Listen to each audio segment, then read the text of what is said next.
धन्यवाद सभापति जी, आपने मुझे मेरी बात रखने का मौका दिया। सभापति जी, हमें गर्व है कि भारत आज दुनिया का सबसे बड़ा लोकतंत्र है, क्योंकि जब भारत आज़ाद हुआ तो बहुत से जो विकसित देशों के लोग थे, रामचंद्र गुहा ने भी अपनी किताब इंडिया आफ्टर गांधी में लिखा है, उनका कहना था कि भारत कभी भी एक साथ नहीं रह सकता, लेकिन हम अनेकता में एकता में विश्वास रखते हैं और हमें गर्व है कि आज इतने सालों के बाद भी भारत 140 करोड़ लोग एक झंडे के नीचे इकट्ठे हैं। लेकिन सभापति जी, विश्वास देश के लोगों का ऐसे नहीं बना, इससे बनने के लिए सालों लग गए और वो विश्वास इलेक्टोरल सिस्टम पर है, इसीलिए विश्वास बना। लेकिन पिछले कुछ समय से देश के लोगों का इलेक्टोरल सिस्टम से विश्वास उठता जा रहा है। आज सवाल सिर्फ एसआईआर पे नहीं है, आज देश के लोगों के मनों में कितने सवाल है। सबसे बड़ा सवाल तो कि जी हमारा वोट कहीं चोरी तो नहीं हो रहा, वो तो चलो सिर्फ एक सवालिया चिन्ह है, चोरी हो रहा नहीं हो रहा वो बात की बात है। लेकिन सभापति जी, उसका क्या जो लोगों की आंखों के सामने उनका मैंडेट चोरी हो रहा है। मैंडेट चोरी नहीं, मैं कहूँगा कि मैंडेट पे डाका डाला जा रहा है। कर्नाटका से शुरू हुए, आप पिछले 10 साल का बीजेपी का उठा के देख लीजिए।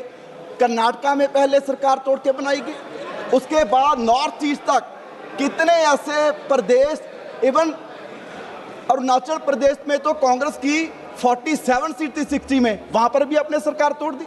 महाराष्ट्र में तो 2 बार तोड़ दी। और देखिए क्या उन देश प्रदेशों के लोगों के साथ ये धोखा नहीं, बेइंसाफी नहीं, जिन्होंने वोट डाला कहीं और सरकार बन गई इन लोगों की। सभापति जी, आज देश के लोगों का विश्वास लोकतंत्र से उठता जा रहा है और जे कोई लोग ऐसे नहीं कि अपनी मर्जी के साथ बीजेपी के साथ चले गए, उन लोगों को ले जाने के लिए लालच दिए गए और जो लालच से नहीं गए उनके अगेंस्ट ईडी का, सीबीआई का इस्तेमाल किया गया। कितनी उदाहरणें हैं, मुझे लगता है अगर मैं सारी पढ़ने लगूं तो कम से कम आधा घंटा लग जाए। अभी एक जनाब महाराष्ट्र के डिप्टी सीएम है, सभापति जी, दर्जनों केस डाले गए, ईडी की रेड, सीबीआई की रेड, जब बीजेपी में आ गए तो सारे केस समाप्त। जनाब असम के मुख्यमंत्री हैं, उनसे कोई ऐसी जगह नहीं छोड़ी गई जहां रेड नहीं की गई। 8-8 घंटे की पूछताछ की गई और आज 10 साल हो गए, बीजेपी में आ गए, सीएम बन गए और 10 साल तक ईडी को जा तक नहीं कि उनसे बुला के एक बार पूछना भी था। एक महाराष्ट्र के एक और लीडर थे जिनका एयरक्राफ्ट का जो घोटाला था एयर इंडिया का, उसे परचेज करने का, वो भी जब बीजेपी में आ गए तो उनसे कोई सवाल नहीं पूछा गया। सो आज सबसे बड़ा सवाल देश के लोगों का यही है कि जो हम मैंडेट भी प्रदेश में दे रहे हैं वो मैंडेट भी इनकी तरफ जा रहा है। सो सभापति जी, आज ये सवाल नहीं कि इलेक्शन से हम अपनी सरकारें चुनते हैं, इलेक्शन तो पाकिस्तान में भी हो रहा है, इलेक्शन तो नेपाल में भी हो रहा है, लेकिन वहाँ पर जो सिस्टम बन गया वो इसलिए बना क्योंकि वहाँ के देश के लोगों का, वहाँ के जो इंस्टीट्यूशंस हैं उनमें से भरोसा उठ गया। तो आज ज़रूरत है कि हमारे जो इंस्टीट्यूशंस हैं, जो हमारा इलेक्शन कमीशन है, उस पे देश के लोगों का विश्वास ख़त्म हो रहा है। वो विश्वास जो बनना चाहिए, नहीं हम भी उन देशों की तरफ है जो बढ़ रहे हैं। और सिर्फ यहीं तक नहीं, क्योंकि पीछे दिल्ली की इलेक्शन थी, चलो कहीं तो आपने जोड़ तोड़ करके सरकार बना ली, ईडी से, सीबीआई से, एसआईआर तो उसके बाद में आया। आप देखिए, मैं आपको डाटा बता रहा हूँ इस सदन में कि दिल्ली में 2020 में जो टोटल नंबर ऑफ वोटर्स थे वो 1,46,92,136 और 2024 में 1,47,18,119। आप देखिए 4.5 साल में 20 से लेकर 2024 की लोकसभा इलेक्शन तक केवल 25,000 वोट बढ़े।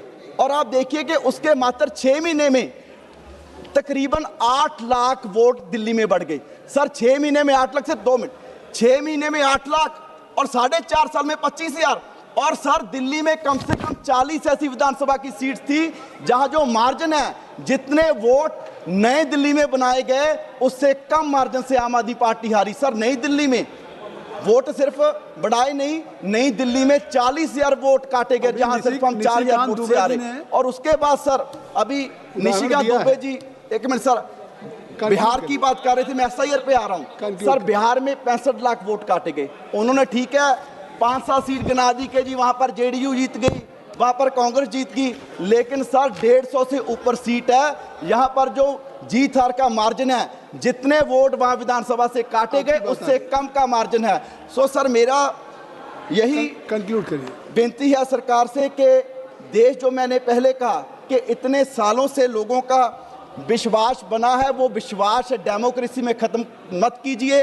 हमारे जो सर, एक मिनट सर लास्ट में, क्योंकि आज अगर हम इलेक्शन कमिश्नर से पूछते हैं ना, मतलब कि इतने बेहुदा जवाब, वो कह रहे हैं कि जी हम वीडियो तक नहीं दे सकते। आखिर जी देश की बहू बेटियों की आबरू की उन्हें चिंता है, तो सर यहाँ भी कैमरे खत्म कर दीजिए ना। एक बिल ले आइए कि कहीं कैमरा लगेगा नहीं। आज कहीं कैमरा, कहीं दुकान पे, मुकान पे कहीं नहीं लगा, यहाँ भी लगा है। ये कैसा जवाब है? और दूसरा हम कि जी मशीन रीडेबल हम डाटा नहीं दे सकते।